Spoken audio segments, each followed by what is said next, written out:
Good morning and welcome to path of evolution. આપણે અધ્યાય 2 ઉપર જે મનન ચિંતન કરી રહ્યા છીએ એમાં ભગવાને બીજા અધ્યાયના 16મા શ્લોકમાં સત અસતની વાત કરી અને ભગવાન આ વાત છે આખી ભગવદ્ ગીતામાં લઈ જશે. 9મા અધ્યાયના 19મા શ્લોકમાં ભગવાન એમ કહે છે કે અર્જુન, આ જે સત અને અસત છે ને એ બંને હું છું. અને 13મા અધ્યાયમાં ભગવાન એમ કહે છે કે આ જે ક્ષેત્રજ્ઞ છે ને, જે તત્વ છે, જે ખરેખર રિયલ તત્વ છે, પરમાત્મા તત્વ, ક્ષેત્રજ્ઞ નહીં પણ ક્ષેત્રજ્ઞથી પર જે પાછળ રહેલું જે મેઇન પરમાત્મા તત્વ, એ પરમાત્મા તત્વ એને સત પણ ના કહેવાય ને એને અસત પણ ના કહેવાય. તો એનો પાયો અહીંયા રહેલો છે. એનો પાયો ક્યાં રહેલો છે? અહીંયા રહેલો છે. અહીંયા જો સ્લાઇડ ઉપર જ આપણે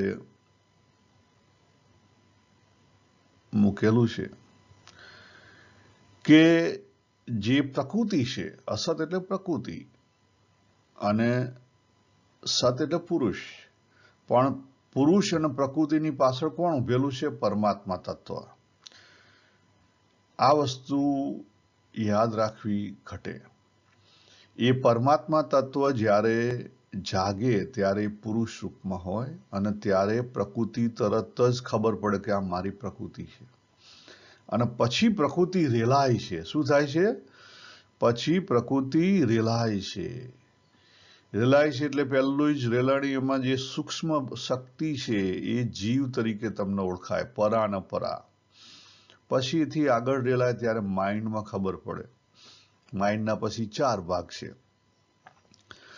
પછી આગળ રેલાય ત્યારે દેહ અને ઇન્દ્રિયોમાં ખબર પડે અને ત્યાંથી પછી રેલાઈને જગતના પદાર્થો બને. આ પ્રકૃતિનું પોતાનું શું કહેવાય? એટ્રેક્શન છે. કારણ કે પ્રકૃતિ પોતે છે એ સજાતીય છે, એ બધાને ખેંચી રાખે. વિષય, પદાર્થો એ બધું સજાતીય છે. ઇન્દ્રિય, મન,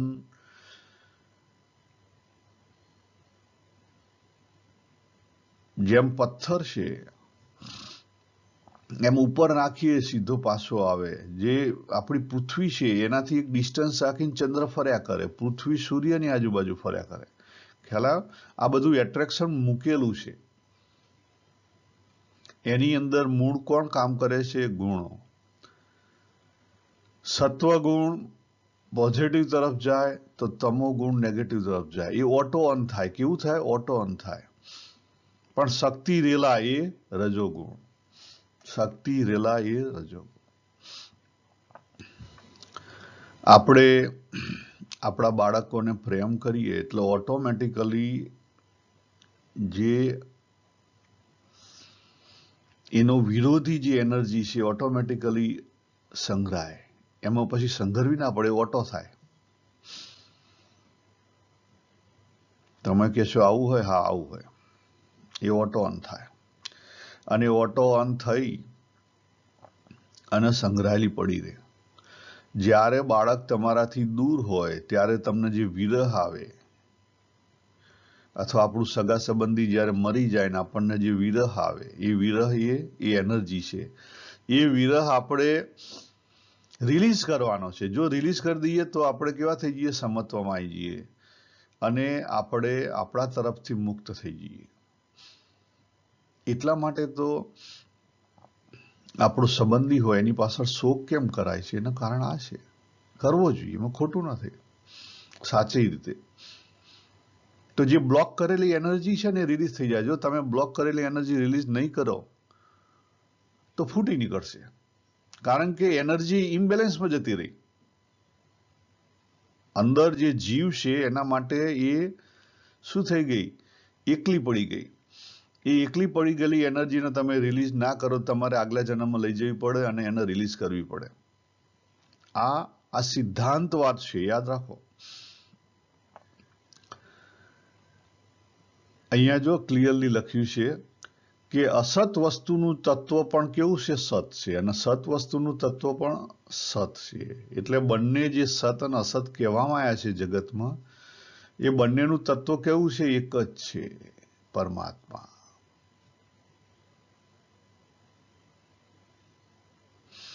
પણ અસતની સત્તા નથી, કારણ કે અસત છે કોના આધારે ઉભેલું છે? સતના આધારે ઉભેલું છે. હવે અહીંયા પ્રશ્ન થાય કે ભગવાને આવી ગહન વાતો અર્જુનજી જ્યારે શોકમાં હતા ત્યારે કેમ કીધી? સાંખ્યનું જ્ઞાન એટલે બહુ ગહન જ્ઞાન કહેવાય, એ છેલ્લા પાટે કહેવાય, પહેલું ના કહેવાય. તો ભગવાને આવું કેમ કર્યું? તો જો જે કોઈ વ્યક્તિ કોન્શિયસ અને સબકોન્શિયસ જાણતા હશે, આપણે આગળ કોન્શિયસ અને સબકોન્શિયસ સાયકોલોજી, મનોવિજ્ઞાનના આધારે કેટલાક વિડીયો બનાવેલા છે. તો સબકોન્શિયસની અંદર આજે આપણી બ્લોક કરેલી એનર્જી, મેં વાત કરી કે આપણે આગલા જન્મની બ્લોક કરેલી એનર્જી હોય, આ જન્મની બ્લોક કરેલી એનર્જી હોય, બધી સબકોન્શિયસમાં પડી હોય અને ફૂટી નીકળે. જ્યારે સમય આવે ત્યારે બહાર નીકળી આવે. તો આ સબકોન્શિયસમાં પડેલી એનર્જી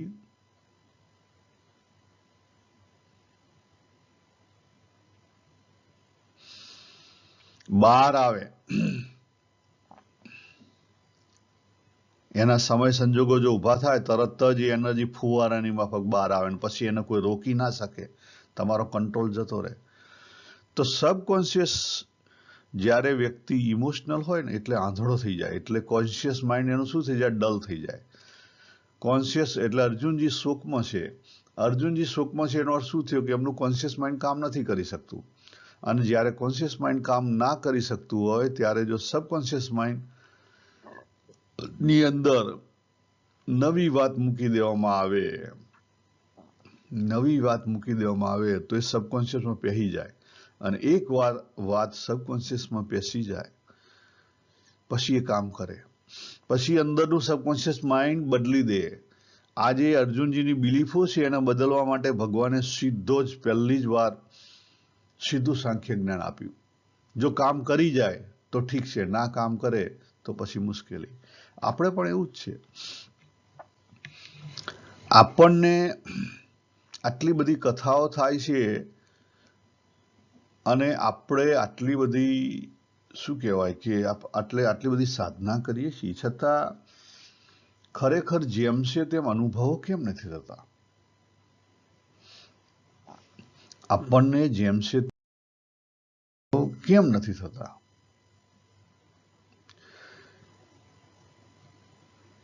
આજે આત્માની જે ભગવાને આટલી બધી વાત કરી, એ આપણને ખબર જ છે બધાને, પણ છતાં આપણને એનો અનુભવ નથી થતો.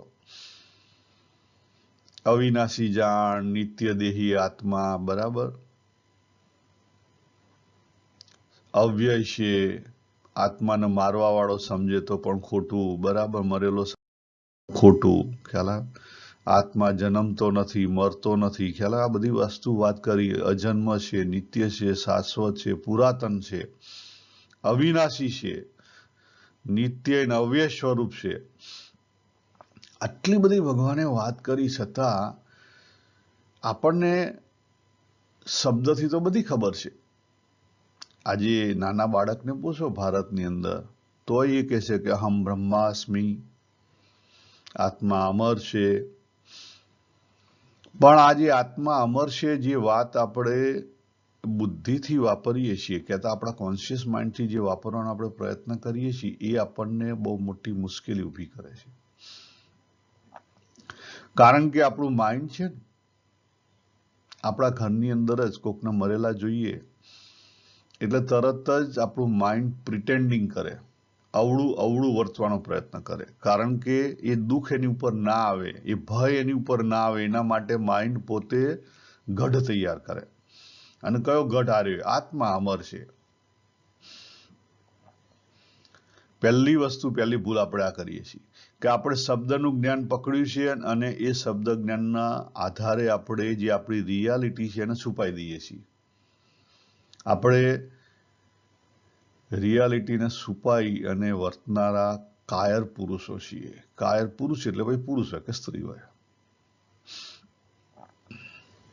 પહેલી વસ્તુ, પહેલી ભૂલ આપણી આ થાય છે અને એના કારણે આપણને સાચા આત્માની ખબર પડતી નથી.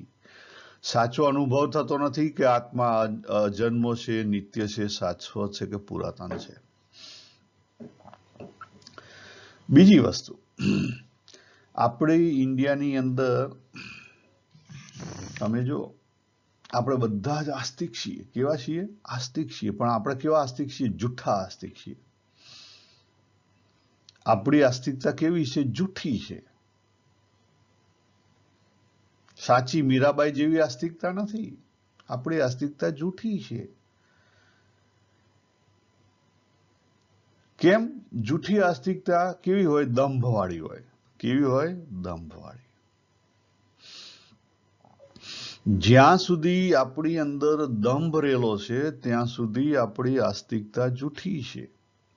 હું તમને 2-3 વસ્તુ કહું આજે, બહુ સરસ વાત.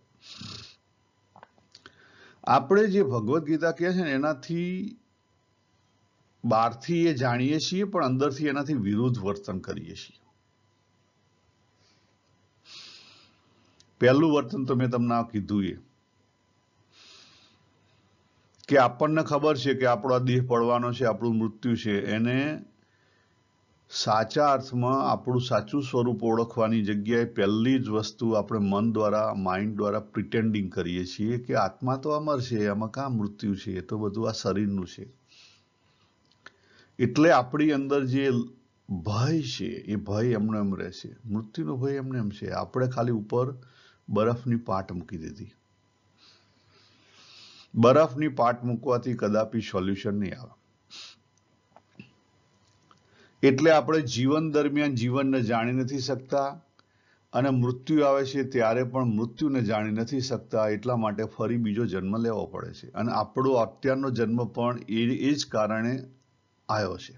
યાદ રાખો, આગલા જન્મમાં આ જ બાબુએ, જે કથા કરે છે બાબુએ, જીવને નહોતું જાણ્યું અને મૃત્યુ પણ નહોતું જાણ્યું. એટલા માટે એને ફરી આ દેહ લેવો પડ્યો. કારણ કે જે બ્લોક કરેલી એનર્જી છે તો રિલીઝ કરવી પડે ને. હવે બીજું કારણ બતાવો તમને. ભગવાને આ બધી,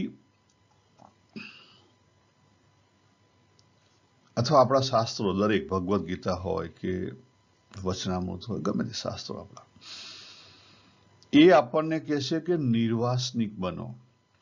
નિર્વાસનિક બનવા માટે પહેલું વાસના ક્યાં રહેલી છે યાદ કરો. નિર્વાસનિક બનવું હોય તો સમજવું પડે કે વાસના ક્યાં રહેલી છે. તો પહેલી જ વસ્તુ છે કે વાસના ભવિષ્યમાં રહેલી છે. પણ ભવિષ્યના મિનારા આપણે કેમ ઊભા કરીએ છીએ? કોના આધારે ઊભા કરીએ છીએ? તો એનો જવાબ સિમ્પલ છે કે ભવિષ્યના મિનારા આપણે ભૂતકાળના આધારે ઊભા કરીએ છીએ. તો ભૂતકાળ યાદ કોણ કરે છે? તો ભૂતકાળ આપણે જ યાદ કરીએ છીએ. આપણે આખો દિવસ કા ભૂતકાળમાં હોઈએ કા ભવિષ્યમાં હોઈએ. જો ઉંમર નાની હશે, 45-42 વર્ષથી નીચેના હશે, તો એ ભવિષ્યની વધારે વાતો કરતા હશે. અને જેની ઉંમર મોટી હશે, જનરલ રૂલ્સ, જેની ઉંમર 42 થી વધારે હશે, એ ભૂતકાળની વાત કરતા હશે. તમે ચેક કરો. અમારે બી મિત્રો ફોન કરે એટલે પછી ભૂતકાળની વાતો ખેંચ્યા જ કરે. અને તમે જો વાત તમારી સત્સંગમાં, જો સત્સંગમાં તમે વાત છે ને ઉખેડો, કાં ભૂત કે ભવિષ્યની. જ્યાં સુધી તમારું માઇન્ડ ભૂત અને ભવિષ્યમાં છે ત્યાં સુધી તમારું માઇન્ડ વાસનામાં છે. જ્યાં સુધી તમારું માઇન્ડ વાસનામાં છે ત્યાં સુધી તમે વાસનાથી પર કેવી રીતે થઈ શકશો? આ બીજું મોટું કારણ. હવે ત્રીજું મોટું કારણ કહું. આપણે કહીએ છીએ કે આપણે આસ્તિક છીએ, ધાર્મિક છીએ, પણ આપણી આસ્તિકતા જૂઠી છે. તમે કહેશો તમે મોટો બ્લેમ કરો છો. ના, હું તમને પુરવાર કરી બતાવું. હું આમાંથી નીકળેલો છું. મેં હાર્ડકોર સાધના પણ કરેલી છે અને પછી જાતે આ બધા પ્રયોગો કર્યા અને ખબર પડી કે આ બધું તો હું બધું કેવું છે, બહારથી ના દેખાય એવા ઈગોના આપણે સંતોષી રહ્યા છીએ. આપણો જે દેહનો ઈગો છે, દેહાભિમાન, એને ડાયરેક્ટલી કે ઇનડાયરેક્ટલી આપણે સંતોષી રહ્યા છીએ. આપણે જઈને ગુરુને પગે લાગીએ છીએ, યસ, ગુરુના પગમાં બેસીએ છીએ, ગુરુના પગ દબાઈએ છીએ. શું એ સાચું છે? હા, એક ક્ષણે તો સાચું છે, દેખાય છે પણ સાચું, ફોટા પણ સાચા પડે છે, પરંતુ અંદર તમે ઊંડા ઉતરીને અંદર જુઓ તો એ સાચું નથી.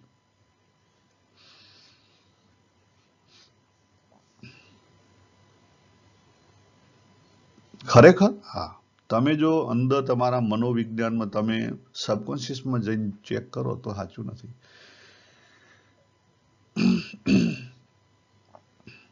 કેમ? પહેલી વસ્તુ, આપણે હજી એકની શરણાગતિ સ્વીકારી,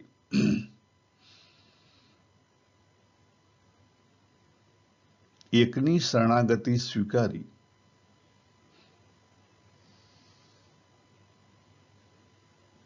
એ આપણે સ્વીકારી નથી.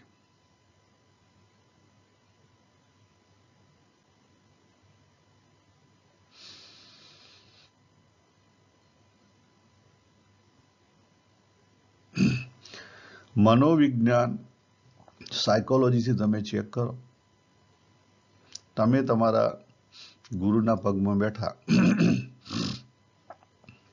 એટલે ત્યાં તો તમે ગુરુના દાસના દાસ વર્ત્યો, પણ સહેજ બહાર નીકળશો એટલે તરત જ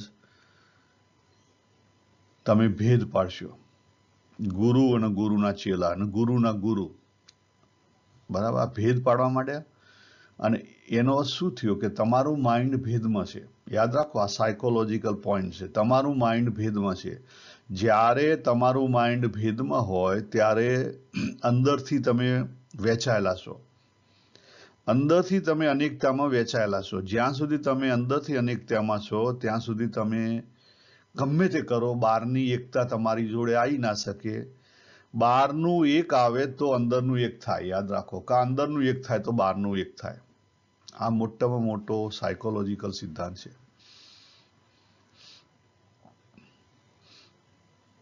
નથી? તમે ચેક કરો.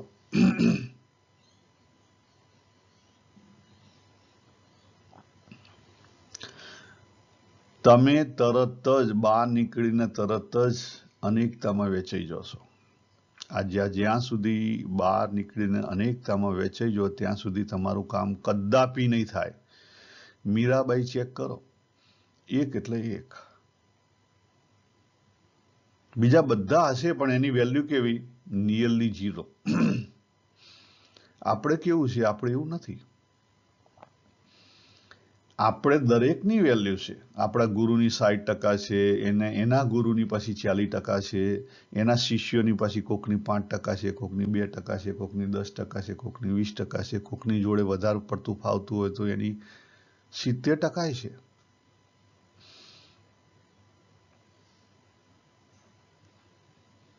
પતી ગયું.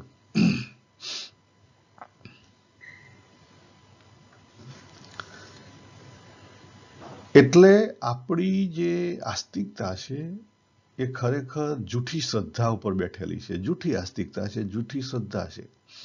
કેમ? કે એની પાછળ લોભ અને ભય આધારિત છે. આપણને ખબર નથી પણ આપણે અંદરથી અનેકતામાં વેચાયેલા છીએ, અને અનેકતામાં વેચાયેલા છીએ એના કારણે ક્યાંક ને ક્યાંક આપણી પાસે લોભ અથવા ભય છે. હવે તમે ચેક કરો કે તમે તમારા ગુરુના પગમાં બેઠા, એમાં ક્યાંય લોભ અથવા ભય નથી. તમને એવું છે કે મારે કશું કરવું ના પડે, મારા ગુરુ મારા માથે હાથ મૂકે ને હું અક્ષરધામમાં જતો રહું. અંદરથી તમને ખબર છે કે મેં કેટલાય નિયમો તોડેલા છે, કે આમ છે કે તેમ છે, બરાબર? પણ અહીંયા આમના આશીર્વાદ લઈ લઉં તો મારું કામ થઈ જાય. લોભ છે અક્ષરધામમાં જવાનો, કા ભય છે મૃત્યુનો, કંઈક તો છે. બહુ ડિટેલિંગમાં હું બીજા બધા નામ નહીં આપું, પણ આ વસ્તુ સાચી છે.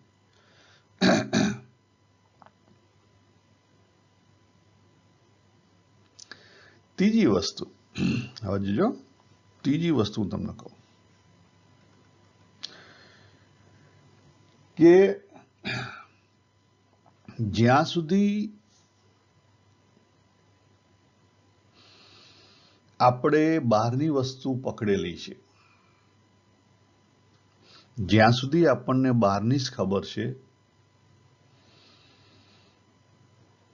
ત્યાં સુધી કામ નહીં થાય.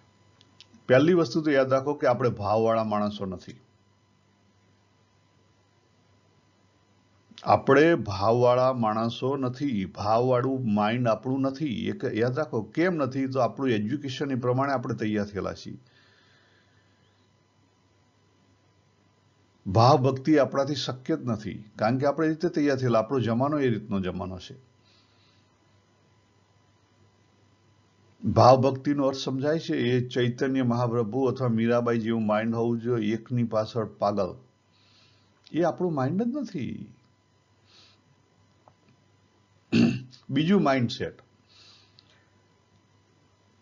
યોગ સાધનાવાળું, હઠયોગ સાધનાવાળું.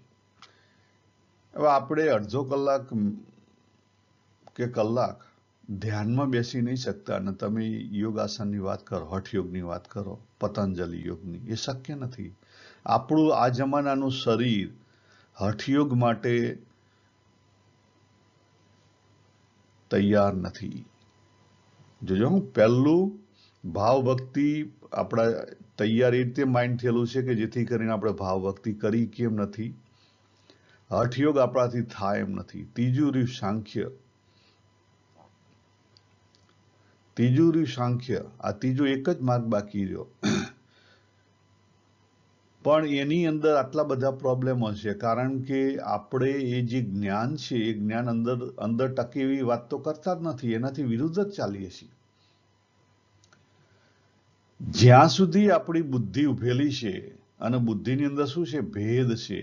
ભેદ કેવા છે? આ મારા ગુરુ છે, આ ગુરુના ગુરુ છે, દરેકની વેલ્યુ અલગ છે, ગુરુના શિષ્ય છે, હું ગુરુ માટે શા માટે જઉં છું, બધી વસ્તુ ગોઠવેલી વસ્તુ છે. આપણી બુદ્ધિની અંદર ભેદ છે. દરેકની વેલ્યુ અલગ છે. આ મારું ગમે છે, આ મને નથી ગમતું. બરાબર? આપણી બુદ્ધિની અંદર જ્યાં સુધી આ બધા ભેદ રહેલા છે,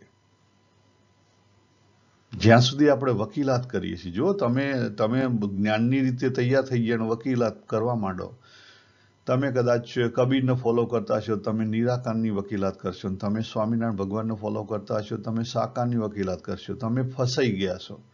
તમે શું થઈ ગયા? ફસાઈ ગયા. તમારી બુદ્ધિમાં ફસાઈ ગયેલા છો. કારણ કે બુદ્ધિ એકને જ એક્સેપ્ટ કરી શકે, અને એકને એક્સેપ્ટ કરે એટલે શું થાય? તરત જ ઈગો છે, તરત જ બીજાનો વિરોધ કરવાનું ચાલુ કરે. ચેક કરો. હવે જો ભગવાને આ બધી વસ્તુ હાથે કેમ લાયા છે? આ દ્વંદ્વને અહીંયા આખી ભગવદ્ ગીતામાં દ્વંદ્વ કેમ કહેવામાં આવ્યા છે? એનું પાછળનું રહસ્ય એક જ છે કે આપણી બુદ્ધિ છે ને, બુદ્ધિ બહેર મારી જાય, આપણું માઇન્ડ અમન થઈ જાય, ઓગળી જાય. બુદ્ધિ કન્ફ્યુઝ થઈ જાય માઇન્ડ, અને બુદ્ધિ છોડી દે તો કામ થાય, બાકી ના થાય.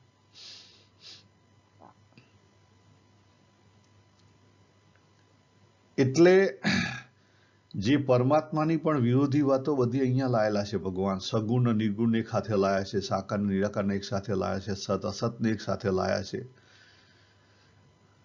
આ બધું એક સાથે લાવવા પાછળનું કારણ એક જ છે કે આપણું જે માઇન્ડ છે, મન અમન થઈ જાય. કારણ કે ઓગળી જાય, આપણી બુદ્ધિ ઓગળી જાય તો જ તમે અંદર જઈને સુધારો કરી શકો. જ્યાં સુધી તમારું કોન્શિયસ માઇન્ડ કામ કરે છે ત્યાં સુધી તમે સબકોન્શિયસમાં જઈ નહીં શકો, અને કોન્શિયસ માઇન્ડમાં ભેદ ઓગળી નહીં શકે. અને સબકોન્શિયસના ભેદ એ અલગ ભેદ. સબકોન્શિયસ માઇન્ડ ડિઝોલ્વ થાય તો પછી કોન્શિયસ માઇન્ડ ડિઝોલ્વ થાય, ઓગળે, તો પછી સબકોન્શિયસમાં જઈ શકાય. અને સબકોન્શિયસમાં જઈને પછી સબકોન્શિયસમાં પણ ફેરફાર કરી શકાય. ત્યાં સુધી ફેરફાર થાય નહીં. હવે મારા મતે શું કરવું જોઈએ? એકવાર આ માર્ગ મળ્યો પછી આપણે લાઈફમાં પ્રયત્ન એવા કરવા જોઈએ કે ભૂત અને ભવિષ્ય આપણી જોડે ઓછું આવે. શક્ય હોય એટલું વર્તમાનમાં રહો. વિચાર આવે, કઈ વાંધો નહીં, સાક્ષી બનીને જુઓ. ભાવ આવે છે, ફિલિંગ આવે છે, કઈ વાંધો નહીં, માઇન્ડફુલ બનીને જુઓ. અનુભવો, માઇન્ડફુલથી અનુભવો, પ્રેક્ટિસ કરો.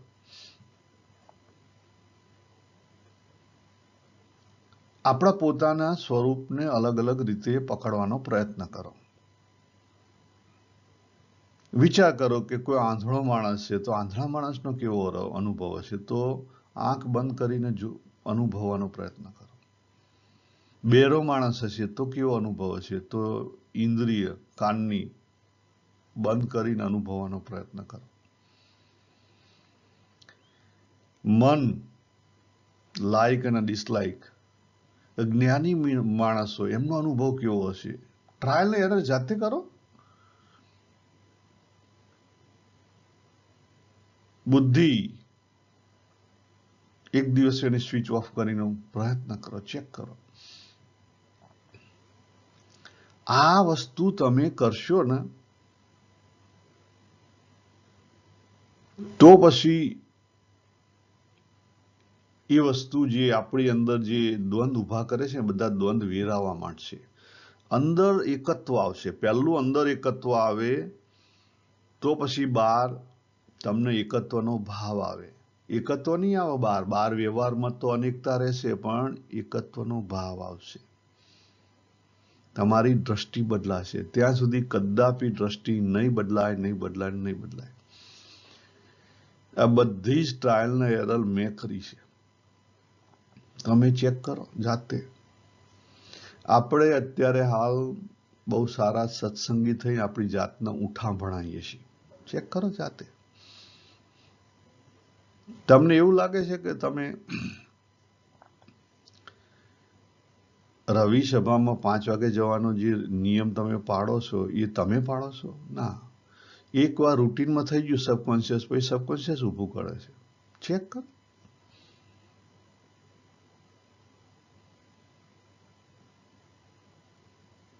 અને એનો અહંકાર કોણ લઈએ છીએ? એનો અહંકાર આપણે લઈએ છીએ. હું પણ લેતો હતો એક દાડો. બહુ સરસ કથા કરો છો, બરાબર. કરે છે કોણ? તમારા માઇન્ડમાં ગોખેલી વસ્તુઓ છે, વયા કરે છે. પણ અહંકાર કોણ લે છે? આપણે લઈએ છીએ.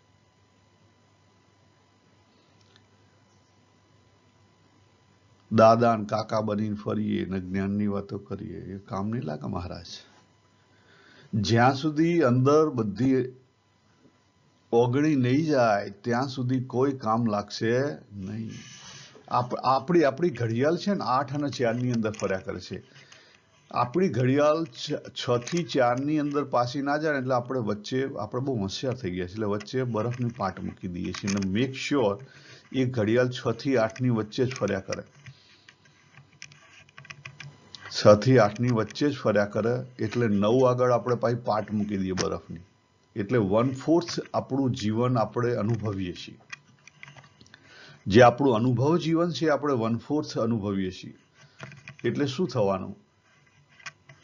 જે કંઈ તમારી બ્લોક એનર્જી છે તમે હાથે લઈને જવાના. એટલે બીજો જન્મ પાક્કો.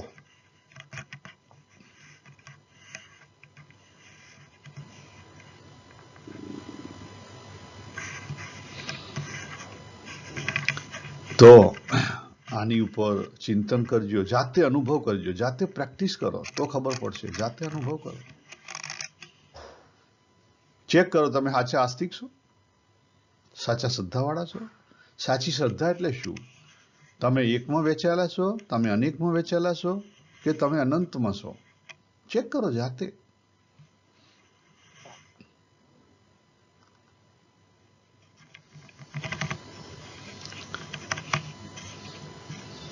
બહુ જ નાની નાની બાબતોની અંતરદ્રષ્ટિ કરો. ના હોય તો નોંધ રાખીને અંતરદ્રષ્ટિ કરો. તમારા માઇન્ડમાં કેવા વિચારો આવે છે, ક્યાં વિચારો શા માટે આવે છે. તમે કોઈ પક્ષ લીધો તો પક્ષ શા માટે લીધો? તમે ઈસ્કોનમાં જતા હો તો ઈસ્કોનનો પક્ષ લીધો તો શા માટે લીધો? એમાં શું છે?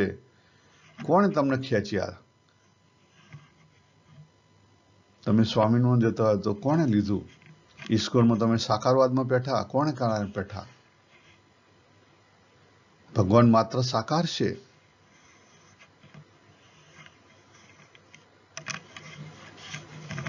બરાબર છે, એક સાધક તરીકે આપણે શરૂઆત સાકારથી કરવી પડે, પણ એ પકડી નથી રાખવાનું, આગળ વધવાનું છે. શરૂઆત તો એકથી જ કરવી પડશે, પણ અનેકમાં ફસાવાનું નથી. આ સિદ્ધાંત છે. આપણે અનેકમાં ફસાઈ ગયેલા છીએ અને કહીએ છીએ કે મેં એક પકડ્યું છે. ના,